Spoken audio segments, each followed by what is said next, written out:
Bismillah ar-Rahman ar-Rahim. Students, I welcome you to the Pakistan Studies course HUM 111.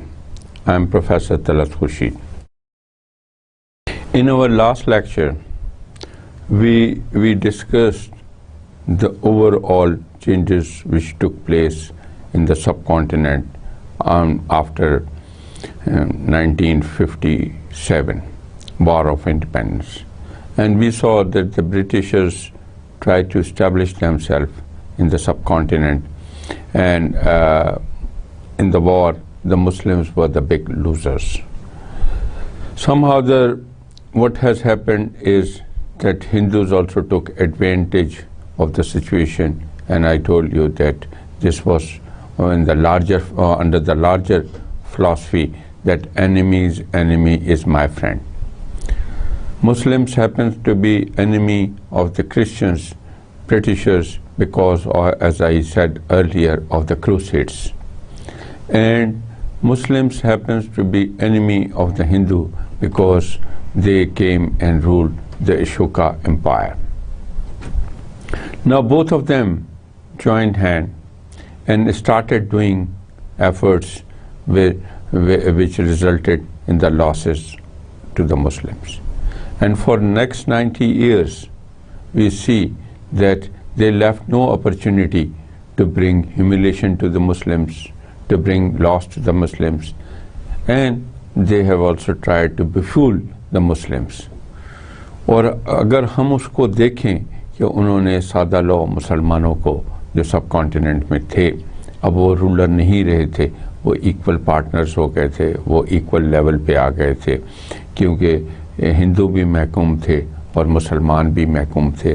تو ہمارا جو بعد میں نعرے دیے جاتے ہیں یا وقتاً فوقتاً نعرہ ان کی طرف سے دیا گیا کہ ہم ایک نسل ہیں، ایک ہم بھائی ہیں، وہ کبھی بھی ہندوازم نے وہ چیز فالو نہیں کی. میں نے جیسے کہا 1857 کی جو وار تھی اس نے that brought big loss to the Muslim. Their economy was destroyed. جو ان کا بزنس کنسرن تھا، اکنامک کنسرن تھے، وہ تمام ڈسٹرائے کر دیے گئے تھے. They were humiliated at every step. کوئی ایسی کسر نہیں چھوڑی تھی جس سے کہ ان کو لاس نہ ہو. Political and leadership future of the Muslims was destroyed. کہ یہ اسی میں ہم دیکھتے ہیں کہ انہوں نے یہ کیا تھا کہ مسلمانوں کا لیڈرشپ پوزیشن جو ہے کہ لیڈرشپ میں پہنچنے کی پوزیشن بھی ڈسٹرائی کی تھی، کیونکہ برٹشرز نے اپنا نظام تعلیم رائج کرنے کی کوشش کی تھی اور ہندوؤں نے اس کو امیجیٹلی ایکسیپٹ کر لیا تھا، اس کا پارٹی بن گئے تھے اور وہ سینئر پوزیشنز پہ پہنچ گئے تھے. Even for the civil services, since the Hindus came forward, they started taking benefit of the British education system. So with the learning, they start entering into the civil services. اور انہوں نے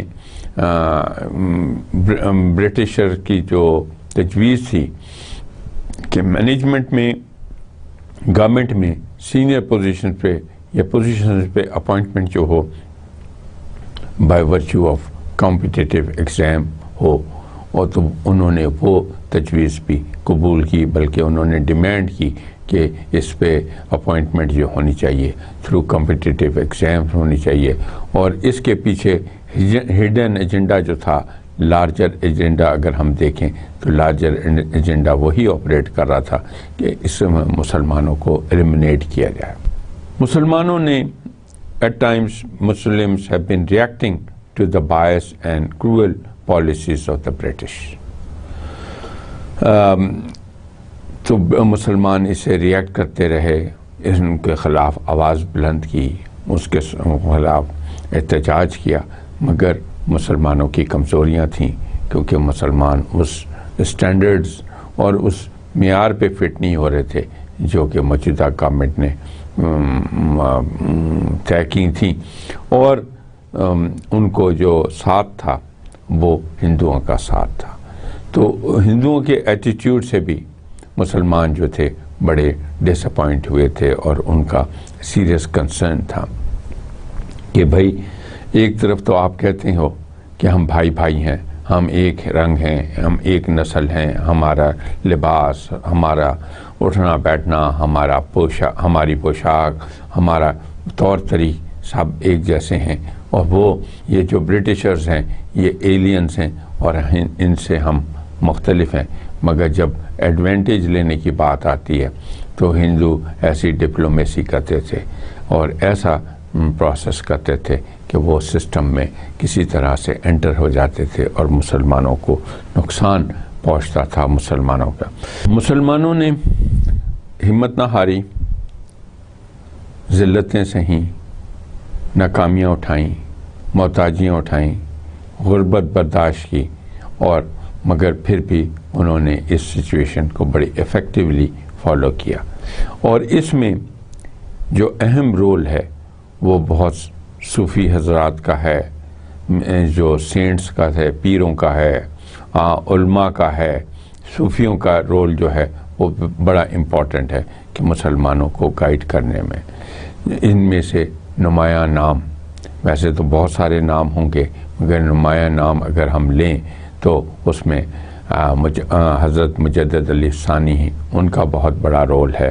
انہوں نے اسلام مطلب مسلمانوں کو یونائٹ کرنے میں کوشش کی، ان کو صبر کی تنقید کی، اور ان کو بتایا کہ آپ سسٹم میں اپنی اسٹرگل کو کیسے جا رہے. شاہ ولی اللہ کا نام بھی آتا ہے، سید احمد شہید کا نام بھی آتا ہے، اور سر سید کا نام تو ٹاپ پہ آتا ہے. To wage a vigilant struggle for the revival of Islam, کہ اسلام سے دوری نہ کیے جائے اور اسلام سے کیا ریوائیو کیا جائے اسلام سے. اور انہوں نے اس کی تبلیغ کی، انہوں نے اسلام کے وہ اسپیکٹس سرفیس پہ لائے کہ جو اچھے مسلمان ہونے کے لیے ضروری ہے، اور جس میں کہ ایک پہلو ہے کہ صبر ہے، برداشت ہے، اور اپنے آپ کو کنسالیڈیٹ کر. Larger number of revival movements took place over the period. اور اسی لحاظ سے اگر ہم دیکھتے ہیں بہت ساری تحریکیں چلیں جس میں کہ مسلم ریوائولزم پہ توجہ دی گئی. But with all this, Muslim always felt insecure in the British and Hindu Raj.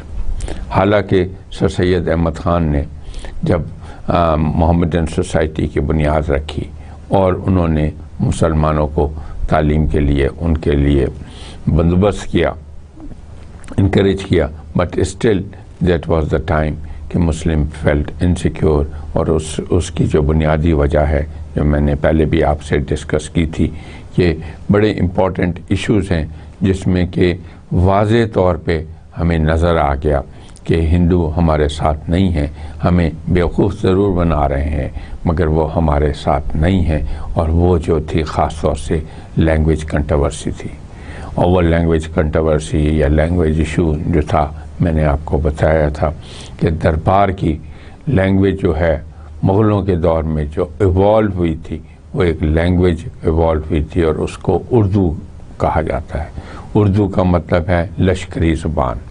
لشکر کیونکہ مغلوں کے لشکر میں ہر علاقے سے لوگ تعلق رکھتے تھے، ایون ترک بھی تھے، ایون ایرانین بھی تھے، ایون افغانین بھی تھے، ایون پٹھان بھی تھے، سندھی، بلوچی، بروہی، گجراتی، ماڑوی، یو نیم، ہندو بھی تھے، اور you name a community in the sub continent, and that was represented in the Mughal army. تو ان کے کمیونیکیشن کے لیے جو ذریعہ ایوالو کیا گیا تھا وہ لینگویج کا تھا. مگر جب بھی موقع ملا ہندوؤں نے اردو لینگویج کو کل کرنے کے لیے اپنی پوری کوشش کی اور ہندی کو ریوائیو کرنے کی کوشش کی. اگر آپ یہ دیکھیں یہ 19 سینچری کی اسٹرگل ہے لینگویج کنٹروورسی کا جو بڑی نمایاں ہے اور جس کو مسلمانوں نے سیریسلی لیا تھا اور اس میں ایشو. پھر ہم دیکھتے ہیں کہ کہ جب برٹشرز نے ایڈمنسٹریٹو ریفارمز ایشو کیے اور ایڈمنسٹریشن کو کنٹرول سنبھالا اور ایڈمنسٹریشن کو چلانے کی کوشش کی، تو انہوں نے ٹو اسٹارٹ ود کنوینئنس کے لحاظ سے پارٹیشن آف بنگال کیا تھا. اور میں نے آپ کو بتایا تھا کہ پارٹیشن آف بنگال کس لیے امپورٹنٹ ہے. اس کو ایسٹ اور ویسٹ بنگال میں ڈیوائڈ کیا تھا، اور ویسٹ بنگال جو ہے وہ پریڈومننٹلی ہندو تھا، اور ایسٹ بنگال جو تھا وہ پریڈومننٹلی مسلم تھا. اور مگر جتنی ایڈمنسٹریشن تھی، جتنی لائرز تھے، جتنے انسٹیٹیوشنز تھے، وہ ویسٹ بنگال میں تھے. اور اگر یہ ایسٹ بنگال میں پارٹیشن کے بعد یہ سارے ہیڈ آفیسز اور گورنر اور اس کا سیٹ اپ اور مینجمنٹ اور ایڈمنسٹریشن ایسٹ بنگال میں آتی تو اس سے مسلمانوں کو سہولت ملتی، بیکاز مسلمانوں کا لارجلی ریپریزنٹڈ علاقہ تھا. مگر ہم نے دیکھتے ہیں کہ پارٹیشن کرنے کے بعد کچھ چند عرصے کے بعد اس کو نل کر دیا، اس کو ختم کر دیا. اور اس میں جو پریشر جو بلڈ کیا گیا وہ ہندوؤں نے کیا، اور اس پریشر سے مسلمان بڑے مایوس ہوئے تھے، وہ بڑے اپسیٹ ہوئے تھے. جب میں نے آپ سے پہلے کہا کہ برٹش گورنمنٹ اسٹیبلش ہو گئی تو انہوں نے پھر ایک پروسیس شروع کیا جس میں کہ پالیٹکس کی ریوائول کا ہے، جس میں کہ لوکل کمیونٹی کو انوالو کرنے کا ہے، مینجمنٹ کا ہے. میں نے بتایا تھا اس ٹائم. تو مسلمانوں نے ایک ڈیمانڈ پیش کی کہ جناب اگر آپ مسلمانوں کی پارٹیسپیشن چاہتے ہیں، مسلمان ایک کمیونٹی ہے، وہ سگنیفیکنٹ کمیونٹی ہے، ریکگنائزیبل کمیونٹی ہے، تو کیونکہ ایک ایسی وحدت ہے اور ایسی فورس ہے جو ایگزسٹ کرتی ہے، تو اس کی ریکگنیشن اگر ہو تو وہ، اور ریپریزنٹیشن اور ریکگنیشن اگر جو ہو تو وہ سیپریٹ الیکٹریٹس میں ہو. یعنی اس کا مطلب کیا ہے؟ سیپریٹ الیکٹریٹ کا مطلب کہ مسلمانوں کو ہی مسلمان ووٹ دیں اور اسی کے ووٹوں سے ان کے نمائندے چنیں، جوائنٹ الیکٹریٹ نہ ہو. کیونکہ جوائنٹ الیکٹریٹ میں جو باعث ہے، جو تعصب ہے ہندو کا، وہ نمایاں رہے گا، اور وہ نمایاں رہے گا تو مسلمانوں کو موقع نہیں ملے گا اوپر آنے کا. اور مسلمانوں کو کیونکہ موقع اوپر آنے کا نہیں ملے گا تو وہ افیکٹولی سسٹم میں چل نہیں سکیں گے، گرو نہیں کر سکیں گے. تو یہ بڑا ایک امپورٹنٹ فیکٹر تھا کہ جس کی طرف ایشو ریز کیا گیا تھا کہ یہ اس کی طرف توجہ دی جائے، اس کو خیال کیا جائے. تو مسلمانوں نے باضابطہ طور پہ اپنے سیپریٹ الیکٹریٹس کی ایک ڈیمانڈ پیش کی تھی کہ لیجسلیچر اور ادر باڈیز میں ان کو نمائندگی ہے. اس کے لیے جب وہ برٹشرز نے طے کیا تھا کہ جی ریفارمز لائیں گے، بہتری لائیں گے، تو ہم اس کے لیے ایک شملہ ڈیپوٹیشن آیا تھا. اور ہم دیکھیں گے کہ شملہ ڈیپوٹیشن میں یہ ایشوز جو ہے منٹو مارلے ریفارمز میں بھی، لکھنؤ پیکٹ میں بھی ڈسکس کیا گیا تھا، اور تمام نے یہ چیز سپورٹ کی تھی. تو یہ مسلمانوں کے لیے بڑا کانفیڈنس بلڈنگ میئر تھا، مسلمانوں کا گورنمنٹ میں اعتماد کا میئر تھا کہ یہ ایک اچھا پہلو ہے جو سامنے آیا ہے. اور شملہ ڈیپوٹیشن، شملہ ایک یہ آگے ہم بتائیں گے. اور پھر منٹو مارلے ریفارم ہم نے آلریڈی ڈسکس کیا ہے. لکھنؤ پیکٹ جو تھا وہ 1916 میں ہوا تھا، وہ مسلم لیگ اور کانگریس کے درمیان ہوا تھا، اور اس میں جناح صاحب کی ایفرٹس جو ہے بڑی امپورٹنٹ ہے، اور وہ انہوں نے بڑا امپورٹنٹ رول ادا کیا تھا اس میں. تو یہ ایک بڑا اچھا آئین اقدام تھا اور یہ اپریشیٹ. ہاؤور سب کچھ کے باوجود ہندو خصلت اپنی اصلیت سے باز نہیں آتی، اور میں نے آپ سے کہا ان کے اندر جو چھپا ہوا تعصب ہے وہ ہمیشہ کسی نہ کسی مشکل صورتحال پہ نمایاں ہوتا ہے. میں نے آپ سے کہا تھا سیکنڈ ورلڈ وار شروع ہو گئی اور سیکنڈ ورلڈ وار جب شروع ہو گئی تو اس وقت برٹشرز کو ایک سپورٹ چاہیے تھی، اور اس سپورٹ میں فرسٹ ورلڈ وار شروع ہو گئی اور اس میں ایک سپورٹ چاہیے تھی، مگر اس سے پہلے ہم نے دیکھا کہ ٹرکی میں جو خلافت تھی، جو مسلمانوں کا امپورٹنٹ سینٹر تھا، وہ تباہ کر دی گئی تھی، وہ ختم کر دی گئی تھی، اور لوکل پاپولیشن خلافت کو بچانے کے لیے انہوں نے یہاں سے ہجرت کی، اور اس کو خلافت موومنٹ کہتے ہیں، اس کو کوئی میس مائگریشن بھی کہتے ہیں، بڑے اور انیشلی گاندھی نے کال دی تھی کہ جناب یہ خلافت کو ختم نہ کیا جائے اور اس کو ریوائیو کیا جائے، اور اگر ریوائیو نہیں کیا جائے گا تو وہ انڈیا میں نان کوآپریشن موومنٹ چلائیں گے۔ یہ مسلمانوں کے لیے بڑا خوش آئین اقدام تھا، بڑا اچھا اقدام تھا، اور اس اقدام کے تحت جو ہزارہ لاکھہ مسلمان جو ہے ٹرکی کی طرف جس وقت انہوں نے موو کیا، تو جیسے ہی سینٹرل انڈیا سے باہر نکلے، پنجاب سے باہر نکلے، جو موجودہ کے پی ہے اس وقت نارتھ ویسٹ فرنٹیئر پروونس تھا، اس میں داخل ہوئے، تو گاندھی نے بڑی چالاکی سے گورنمنٹ کے ساتھ ساز باز کر کے اور یہ نان کوآپریشن کی موومنٹ ختم کر دی تھی۔ تو جو نان کوآپریشن کی موومنٹ ختم کر دی تو پھر گورنمنٹ کو ایک ہی پارٹی رہ گئی تھی کہ ہینڈل کرے، اور وہ مسلمان تھے، اور گورنمنٹ نے بڑے سختی سے ان کو روکا اور مسلمانوں کو بڑا نقصان ملا۔ میں نے ابھی کہا تھا کہ مارلے منٹو ریفارمز یہ 1909 میں آئے تھے، اور اس میں کیا تھا، یہ act was an act of the parliament of United kingdom that brought about a limited increase in the involvement of Indians in the government of British India، کہ محدود پیمانے پہ انڈینس کو انوالو کیا جائے گورننس میں برٹش انڈیا میں۔ British India کون سا ہے جی؟ یہ جو ہمارا سب کانٹیننٹ ہے جس کو انڈو پاکستان ہم کہتے ہیں، کیونکہ یہ ڈومین کا اسٹیٹس تھا، اس پہ اب برٹشرز پورے قابو ہو گئے تھے، انہوں نے گورننس شروع کر دی تھی، تو اس کا نام جو ہے انڈیا کے بجائے اس کو برٹش انڈیا کہا جاتا تھا۔ برٹن کی جو حکمرانی ہے، میں نے جیسے آپ سے بتایا تھا کہ وہ کینیڈا سے لے کے آسٹریلیا تک پھیلی ہوئی تھی، اور یہ کہا جاتا تھا کہ سن نیور سیٹس ان برٹش امپائر، تو اس میں ایک ہم انڈیا بھی تھا جس کو پھر ہم British India,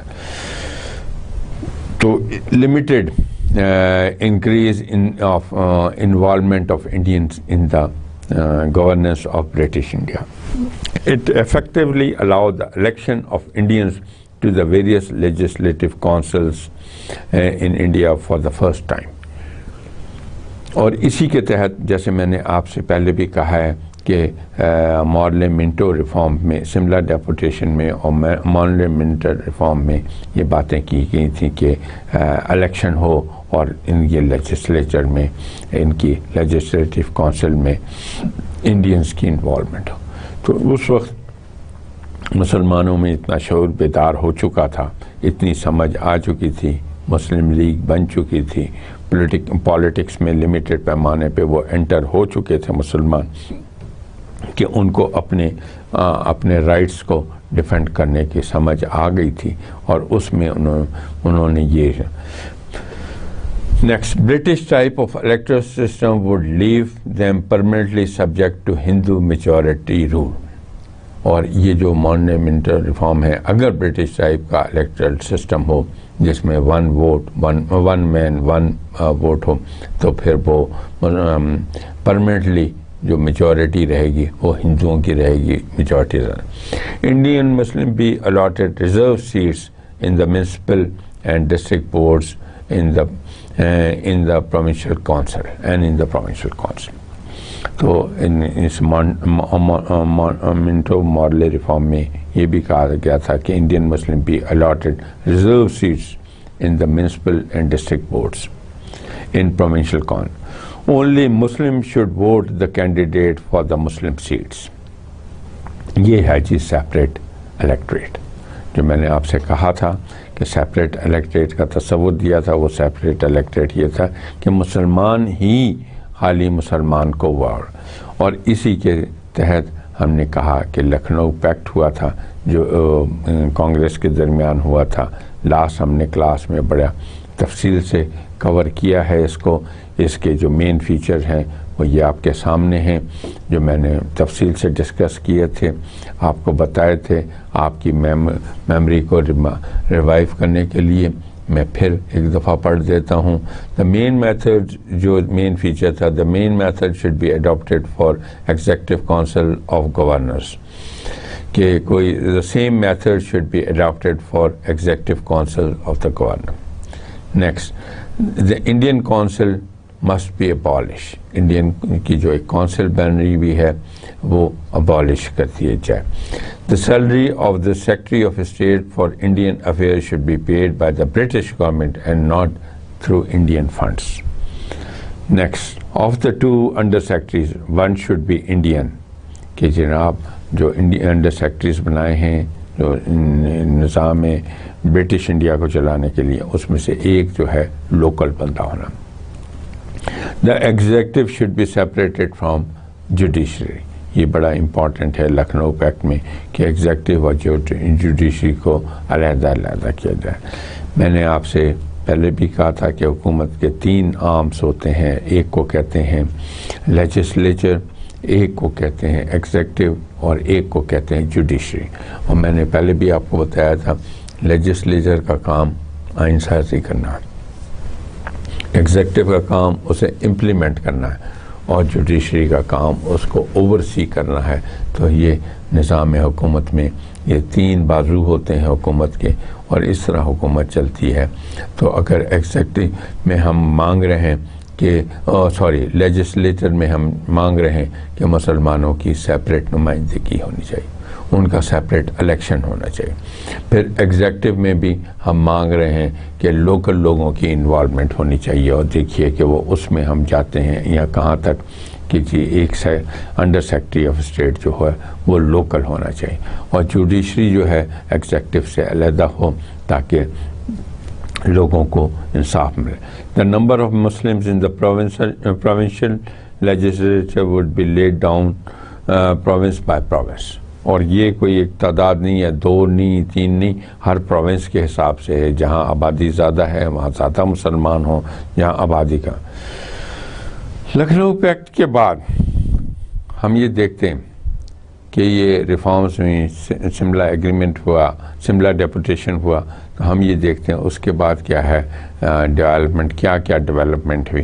Lucknow pact had a positive image on Hindu Muslim relation and things were improving positively. ان کے پازیٹیولی آگے چل رہی تھیں. کیونکہ آپس میں یونٹی کریٹ ہو گئی تھی، اور کیونکہ یونٹی کریٹ ہو گئی تھی تو وہ ایک بہت بڑی فورس بن گئے تھے. اور اب مسلمانوں کو توقع تھی کہ ان کے حقوق مانے جائیں گے، ان کو ایکسیپٹ کیا جائے گا. کہ ہم دیکھتے ہیں کہ ان سب کے باوجود کانگریس میں ایک ان کے لیڈرشپ میں ایک تبدیلی آئی، اور جو تبدیلی آئی وہ بڑی اہم تھی، اور 1926 میں آئی. اور وہ تبدیلی کیا تھی کہ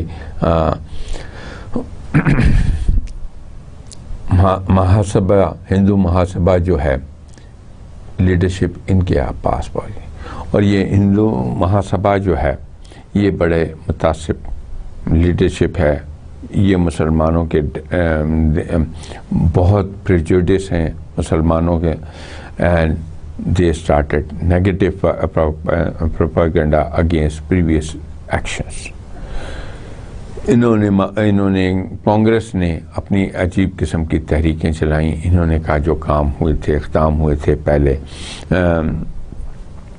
غلط ہوئے تھے، اور یہ صحیح نہیں ہو رہا، اور یہ ہندوستان کو یہ برٹشرز کی پالیسی کے تحت ہو رہا ہے کہ ڈیوائڈ اینڈ رول، اور اس سے ہمیں نقصان ہوگا.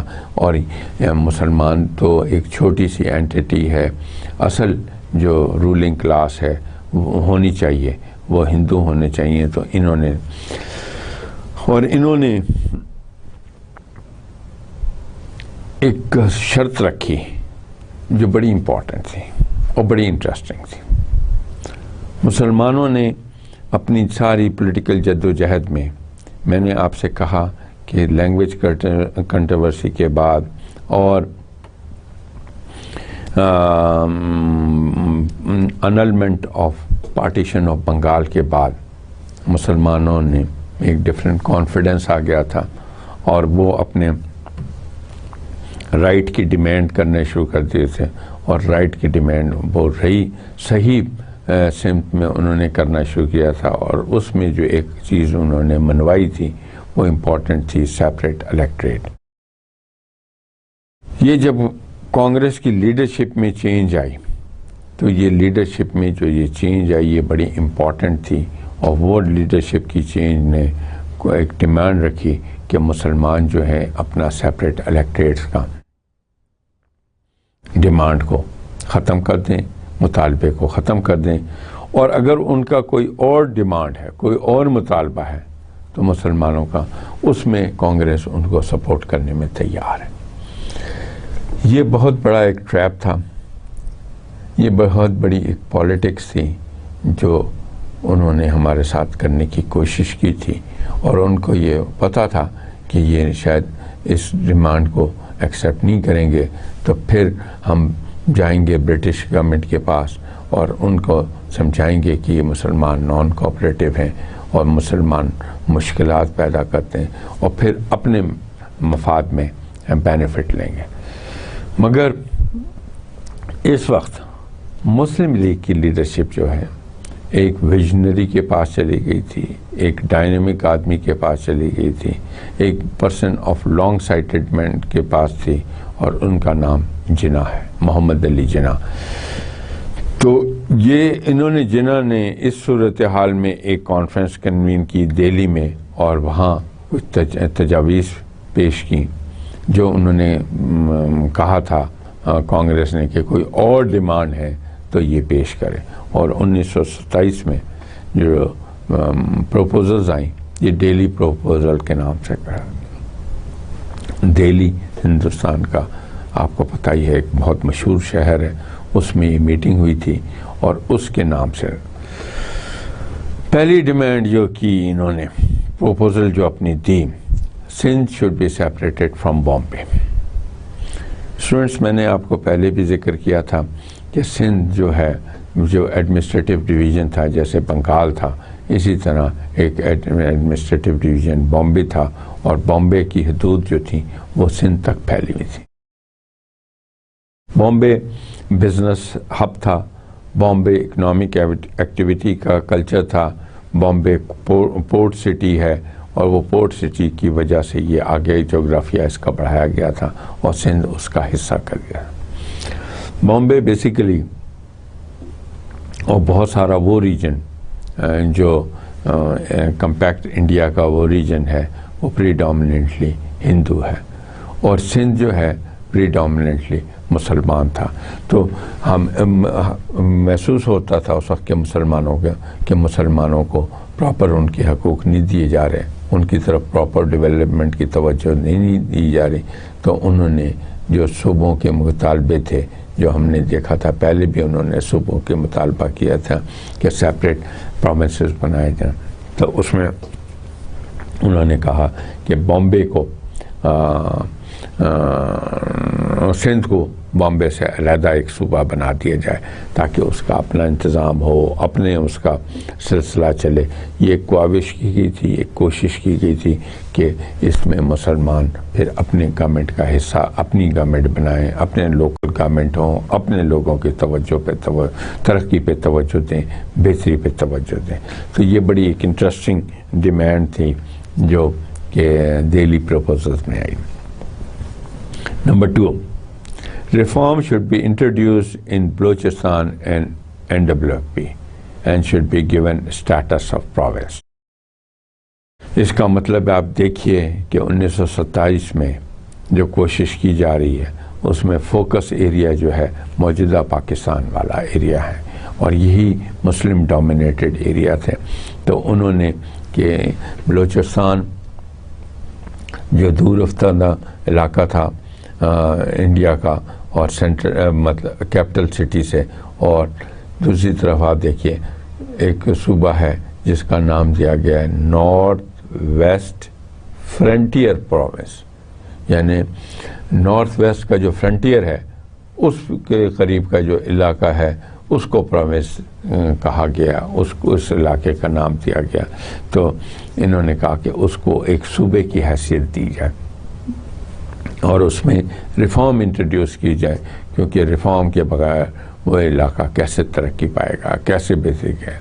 بنیادی طور پہ اگر دہلی پروپوزلز دیکھیں تو وہ مسلمانوں کی فلاح، مسلمانوں کی بہتری کے لیے، اور یہ وہ سیپریٹ الیکٹریٹ کے مطالبے سے ہٹ کے ہے، اور یہ کیونکہ کانگریس نے خود ایک ایسا بات کہی تھی کہ اگر کوئی اور مطالبے ہیں تو آپ کر لیں، سیپریٹ الیکٹریٹ کا مطالبہ نہ کریں۔ تو Jinnah played politics with the situation and came out with alternate solutions which were for the betterment of the Muslims۔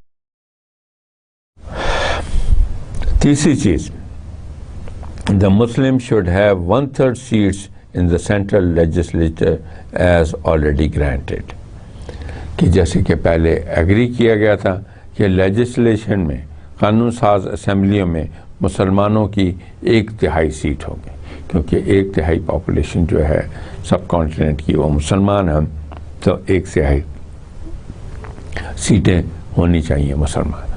The Muslims should be given representation in Bengal and Punjab in accordance to their strength۔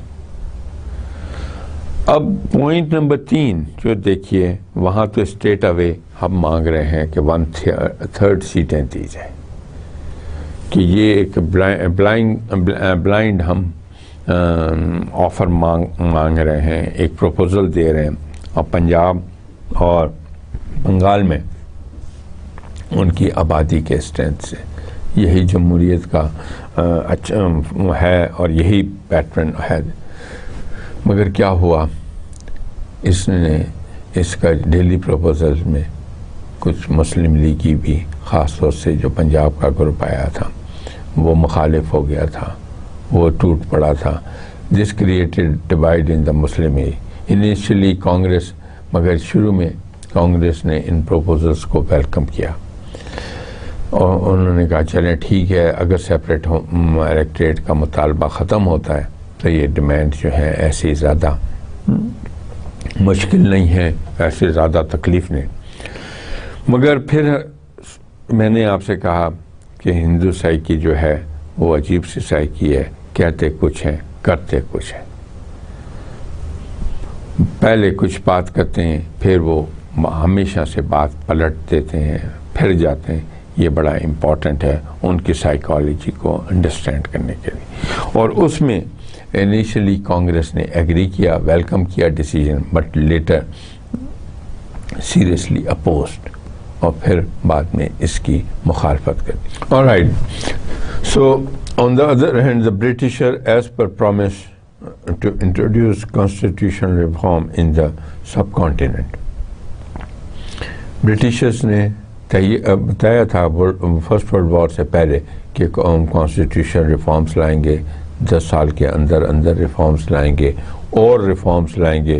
ہم نے کہا پہلے similar deputation ہوا، Monte Marlowe reforms ہوئیں، اور انہوں نے کہا 10 سال کے بعد اور بھی ریفارمز لائیں گے۔ تو اس سلسلے میں انہوں نے ایک کمیشن بنایا جس کا نام سائمن کمیشن ہے۔ سائمن کمیشن جی اس ملک کی تاریخ کے لیے بڑا امپورٹنٹ ہے، اور اس نے ایک دفعہ پھر ہندو مسلم یونٹی کی طرف قدم بڑھایا۔ اس نے قوم کو پھر یکجہت ہونے میں بڑی مدد کی۔ مگر انٹرسٹنگ بات ہے، یہ جو کمیشن جب یہ آیا اور تو اس کو بڑے عجیب انداز سے ویلکم کیا گیا، اور گو سائمن گو کے نعرے لگے، لوگوں نے احتجاج کیا۔ خالی مسلمانوں نے احتجاج نہیں کیا، کانگریس نے بھی احتجاج کیا۔ وجہ کیا تھی کہ اس کمیشن میں کوئی لوکل ممبر نہیں تھا، تو اس کا مطلب ہے سارے نان لوکل ممبرس تھے، اور جب نان لوکل ممبر تھے تو وہ لوکل لوگوں کی خواہشات کو کیسے سمجھیں، ان کی ڈیمانڈ کو کیسے انڈرسٹینڈ کریں گے. So it was not welcome in India. It was not welcome. It was there was serious reaction from the Congress. There was serious reaction from the Muslim League, and the commission had a very difficult. Commission worked very hard and continued working and presented its report to the British Parliament in October 1927. کہ اکتوبر 1927 میں انہوں نے اپنی report بنائی اور وہ پیش کی.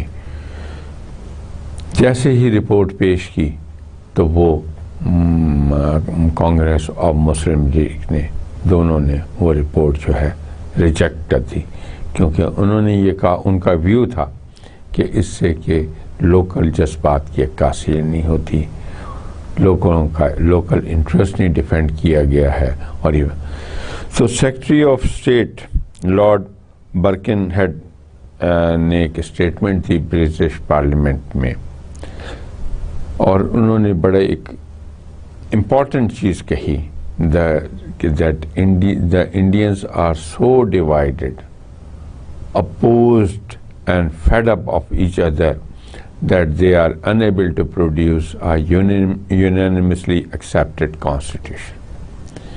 کہ انڈینز جو ہیں وہ آپس میں اتنے زیادہ ڈیوائیڈڈ ہیں اور ہر دوسرے کو، ہر اقدام کو اپوز کرتے ہیں کہ جو برٹشرز ہیں وہ فیڈ اپ ہو گئے ہیں، وہ آپس میں بھی ایک دوسرے سے فیڈ اپ ہیں، برٹشرز بھی فیڈ اپ ہو گئے، اور کوئی یونینیمسلی ایکسیپٹڈ کانسٹیٹیوشن ان لوگوں کے لیے بنانا مشکل ہے. یونینیمسلی مطلب ہے کہ اتفاق سے، جس میں ایگری ہونے ہے.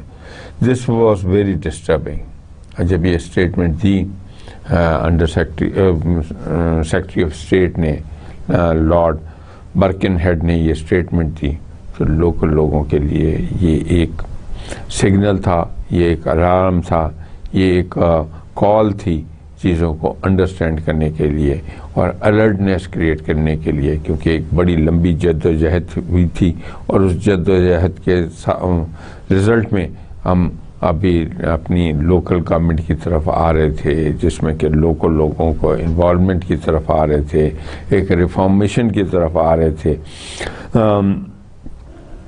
اور انہوں نے ایک دم سے یہ بات جب آ جانا ہے تو یہ بڑی خطرناک بات ہے، اور یہ سسٹم کو نقصان پہنچانے کی. اس کانٹیکسٹ میں، اس ضمن میں ایک آل پارٹیز کانفرنس ہوئی، اور اس میں یہ ساری چیزیں ڈسکس کی گئیں، اور ایک کمیٹی کنسٹیٹیوٹ کی گئی. اور اس کمیٹی میں، جیسے میں نے آپ کو پہلے بتایا تھا، was a 7-member committee, and out of that there were 2 Muslims were there. اور یہ نہرو کی سربراہی میں کمیٹی بنی تھی. نہرو بیسیکلی کانگریس کا بندہ تھا، کانگریس مائنڈیڈ تھا، بڑا ویسے ڈائنامک تھا، بڑا افیکٹو تھا، بڑا ایفیشینٹ تھا، اور یہ توقع کی جا رہی تھی کہ یہ کمیٹی جو ہے پراپر کنسلٹیشن سے کام کرے گی. مگر یہ جو 2 مسلمان ریپریزنٹیٹیو لیے گئے تھے اس کمیٹی میں، یہ انٹرسٹنگ بات ہے کہ انہوں نے کمیٹی کی میٹنگ ایک ہی دفعہ اٹینڈ کی اور نان کنسرن ایٹیٹیوڈ کے ساتھ کی. اور کمیٹی کی جب رپورٹ بنی، ریکمنڈیشنز بنی، جو کہ تصور کی جاتی تھیں کہ یہ یونانیمسلی کنسنسس سے بنی ہے، اس کو ایک دم اس میں بغیر پڑھے ہوئے، بغیر سمجھے ہوئے انہوں نے اس کو سائن کر دیا. اور یہ اس سے بڑی ہلچل مچ گئی مسلمانوں میں، کیونکہ کمیٹی کی کچھ ریکمنڈیشن ضرور اچھی تھیں، مگر مسلمانوں کے لیے اتنے فیوریبل نہیں تھے.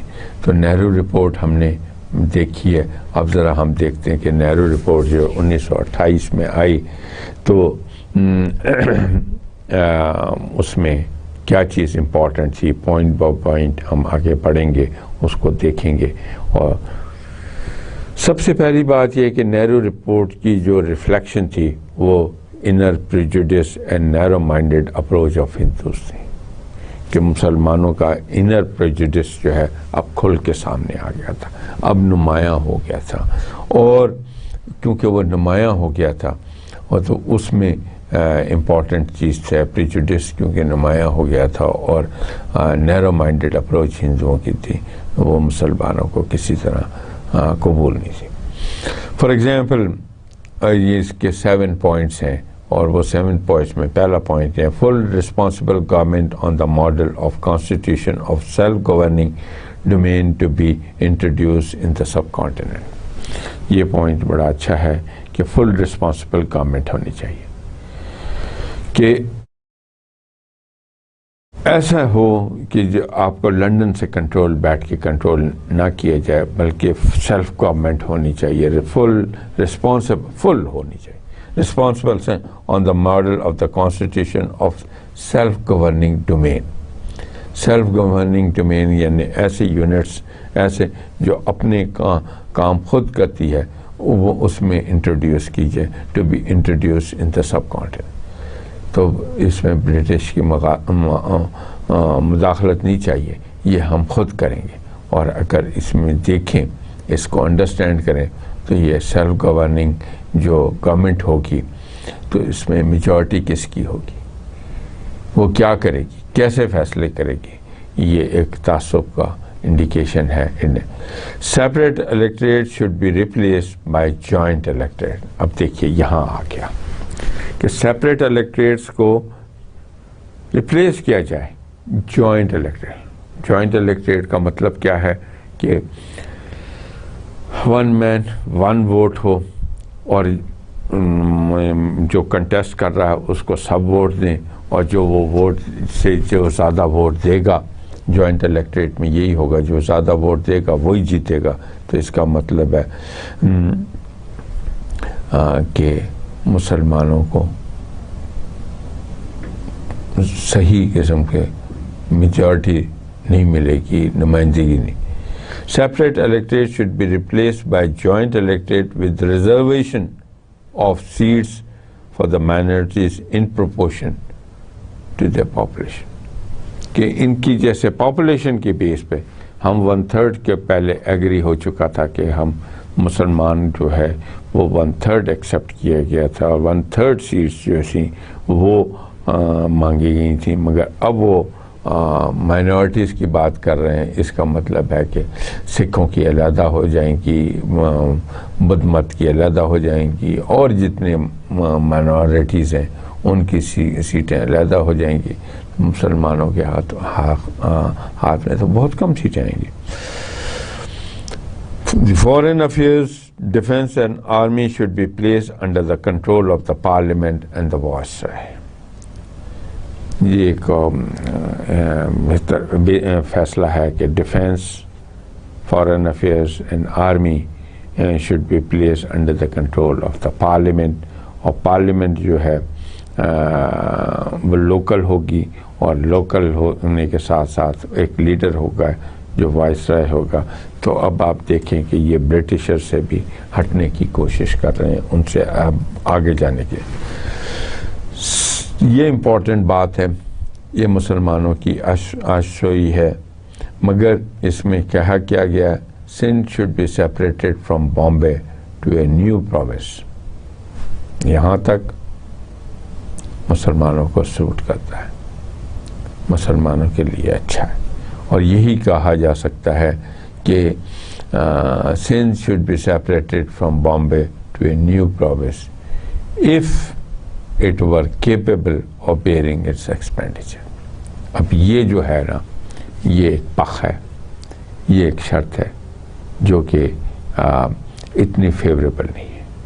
جو کہ اتنی ایڈوانٹیجز نہیں ہیں مسلمانوں کے لیے کہ اگر وہ اپنا خرچے بیئر کر لیں. میں نے آپ سے پہلے عرض کیا تھا کہ سندھ ایک غریب علاقہ تھا. سندھ ایک میں ابھی تک کوئی انفراسٹرکچر نہیں تھا. سندھ میں کوئی ایک مینجمنٹ سسٹم نہیں تھا. سندھ میں انڈسٹری نہیں تھی. سندھ میں کوئی ریسورسز نہیں تھے. تو نیچرلی وہ نہیں بیئر کر سکے گا, اور کیونکہ وہ نہیں بیئر کر سکے گا تو پھر اس کو پروونس کا اسٹیٹس نہ دیا جائے. یہ بیسک فلاسفی تھی جو انڈائریکٹلی کل کرنے کی کوشش کی گئی تھی, جو انڈائریکٹلی ہارم پہنچانے کی کوشش کی گئی تھی.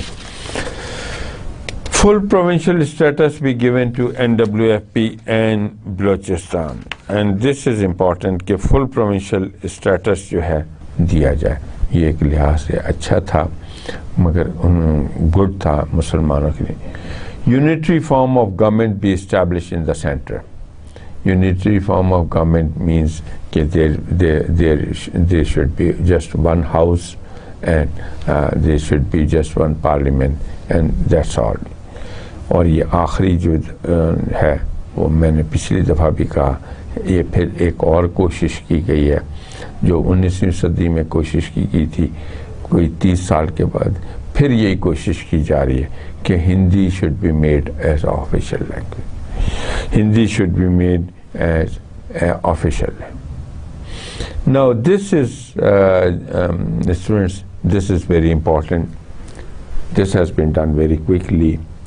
27 میں وہ آئے تھے, 28 میں نہرو نے اپنی رپورٹ دی, اور شروع میں اوائل میں 1928 کے اوائل میں یہ رپورٹ دی کیونکہ ٹائم تھوڑا تھا, اور 10 سال میں انہوں نے برٹشرز نے ریفارمز انٹروڈیوس کرنی تھی. تو اس سے پہلے اس کے نتیجے میں نے جیسے پچھلی دفعہ بھی آپ سے عرض کیا تھا کہ جنا کے 14 پوائنٹس ہیں, اور اب آپ نے یہ 7 پوائنٹس جو دیکھے ہیں, میں نے آپ سے کویشچن کیا, اور کئی دفعہ میں بچوں سے کویشچن کرتا ہوں کہ why Jinnah's 14 point, and people fail to understand, people fail to respond, and normally it is said کہ جی بس 14 ہیں تو 14 ہیں.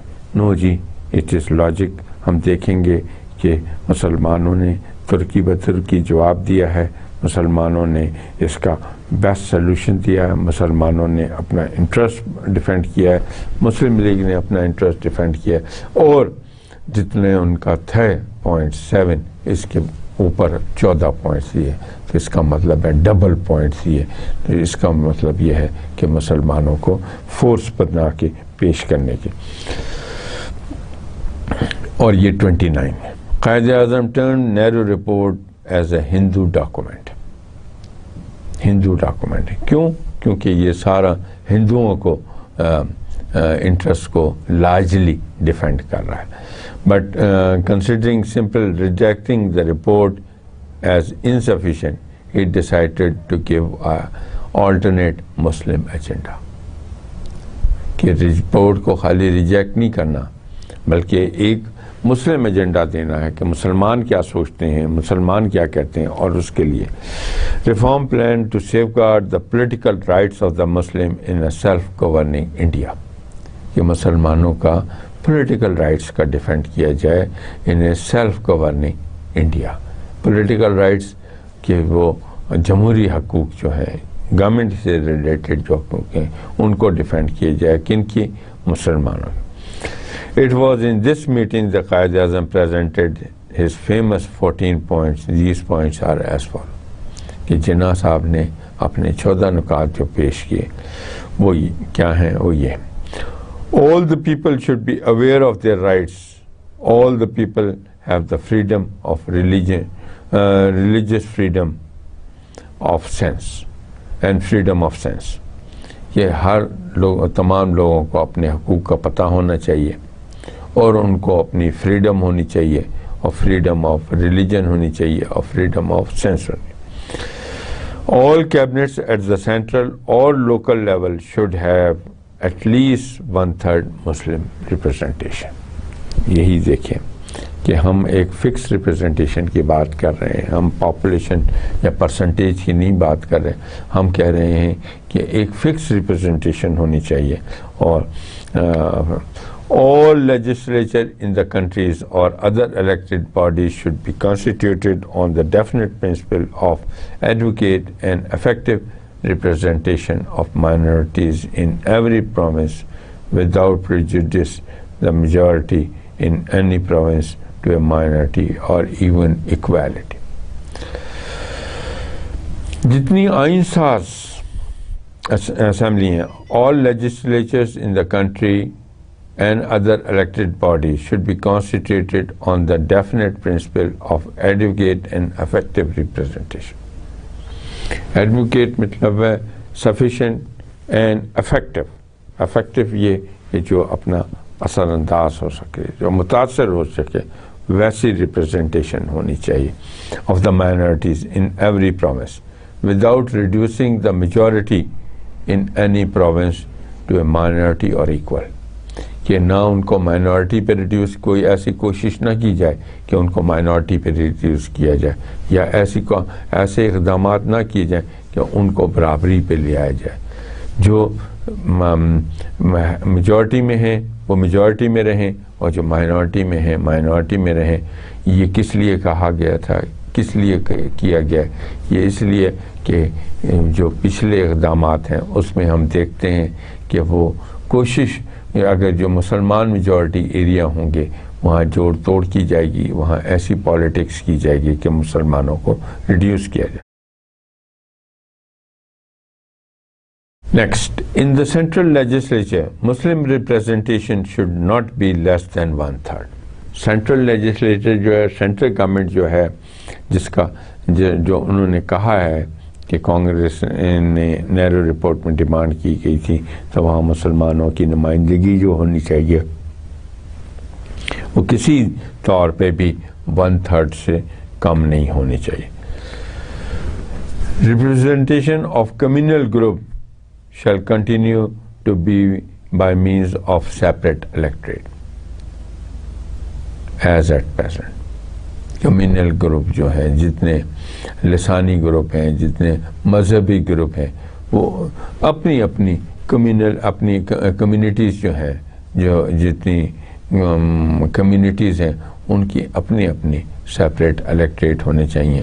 ان کے ہی نمائندے وہ خود چنیں، تاکہ وہ provided it shall be open to any community at any time to abandon its separate electorate in favor of joint electorate.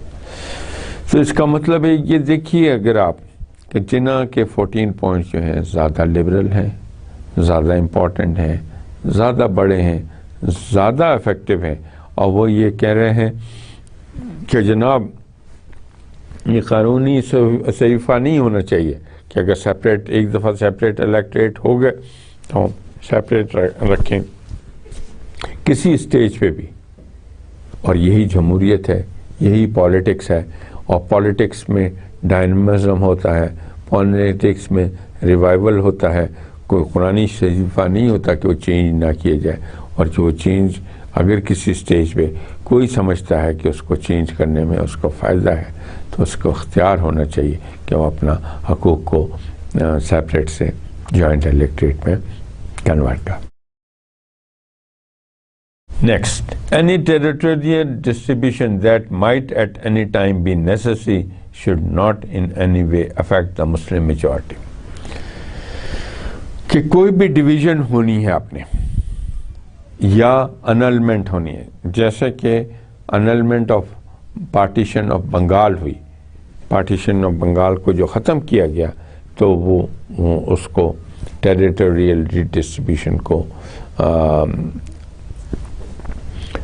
کریں آپ ضرور، مگر انشور کریں کہ مسلمانوں کی میجورٹی کو نقصان نہ پہنچے. جب ایسٹ اور ویسٹ بنگال ڈیوائیڈ ہو گیا تھا تو ایسٹ بنگال میں مسلمانوں کو واضح طور پہ ایک میجورٹی مل گئی تھی، اور جب اس اقدام کو ختم کیا تو اس کے رزلٹ میں مسلمانوں کی majority affected. Full religious liberty that is liberty of belief, worship and observance.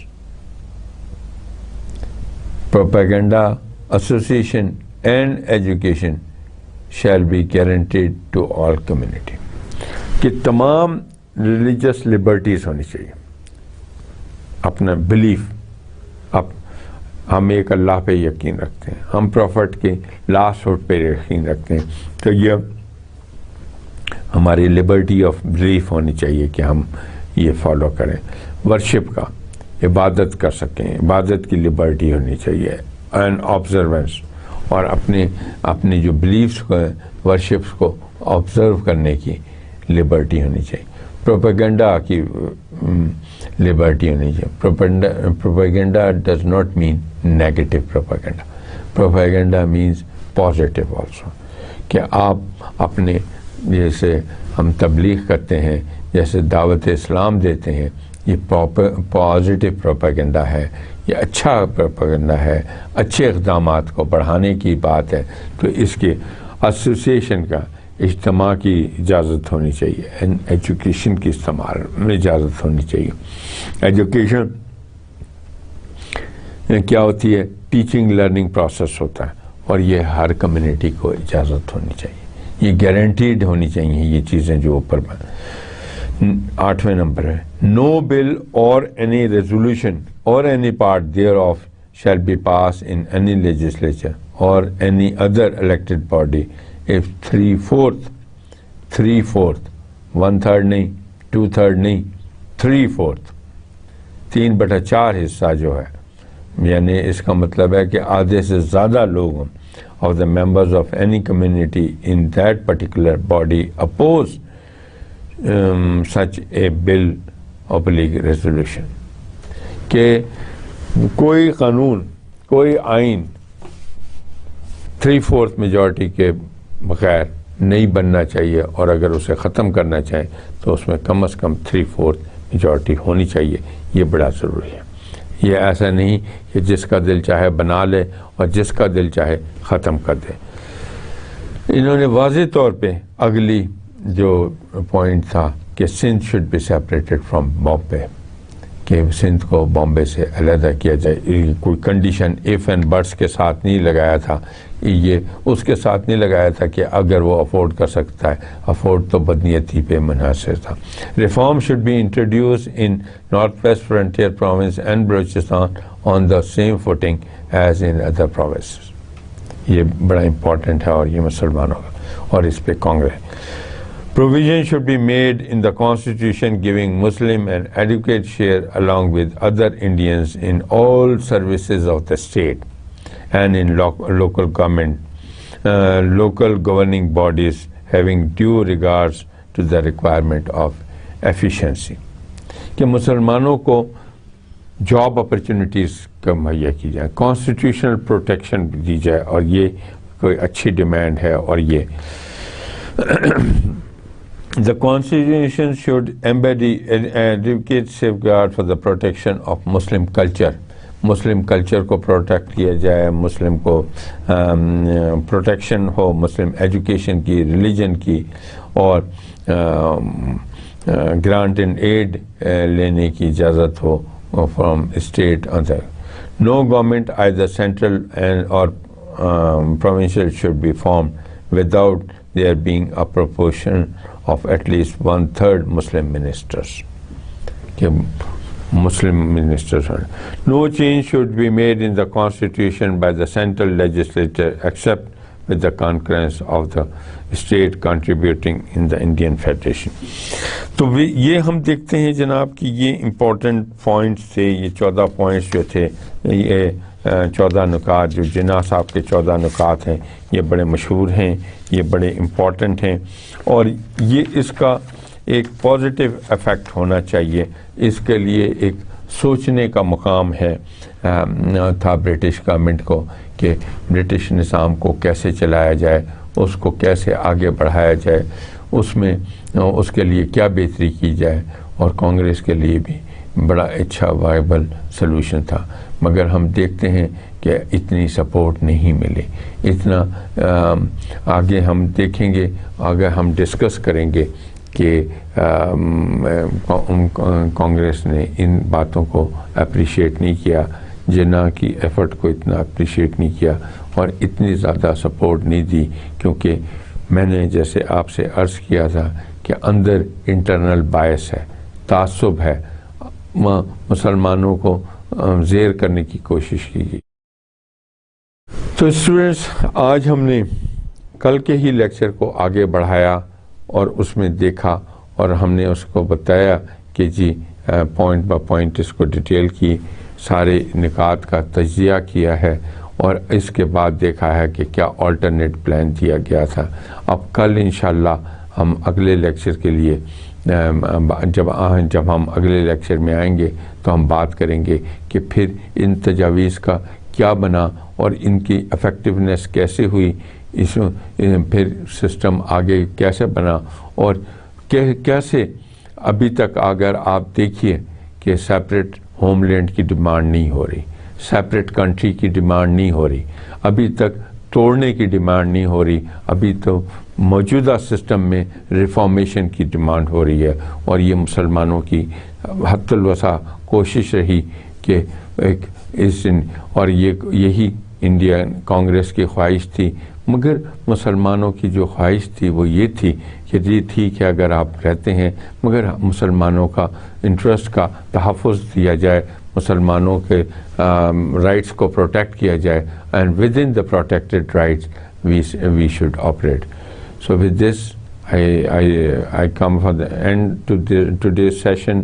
تو اس پہ آپ سوچئے گا، ان باتوں پہ، ان پوائنٹس کو آپ غور سے پڑھیے گا، دیکھیے گا اور جس کو انگریزی میں کہتے ہیں ریڈ بٹوین دا لائنز پڑھیے گا، اور پھر وہ آپ کو آگے چل کے بڑے نمایاں طور پہ نظر آئے گا کہ کتنا تعصب ہے، کتنا باعث ہے اور کتنا ہڈن ایجنڈا تھا مسلمانوں کو نقصان پہنچانے کا. وہ تو اللہ کا شکر ہے کہ مسلمانوں کی لیڈرشپ ایک ایسے ڈائنامک، ایک ایسے ویژنری، ایک ایسے فور سائٹڈ، ایک ایسے ایجوکیٹڈ بندے کے ہاتھ میں آئی کہ جنہوں نے ترکی بترکی چیزوں کا جواب دیا اور ایک واضح پالیٹکس کی، اور اس بندے کا نام محمد علی جناح ہے جو finally father of the nation بنا، جو فائنلی جس کو ہم نے قائد اعظم کہا جاتا ہے، ان کا ایک بڑا ایفیکٹو ایفیشینٹ رول رہا. Thank you very much.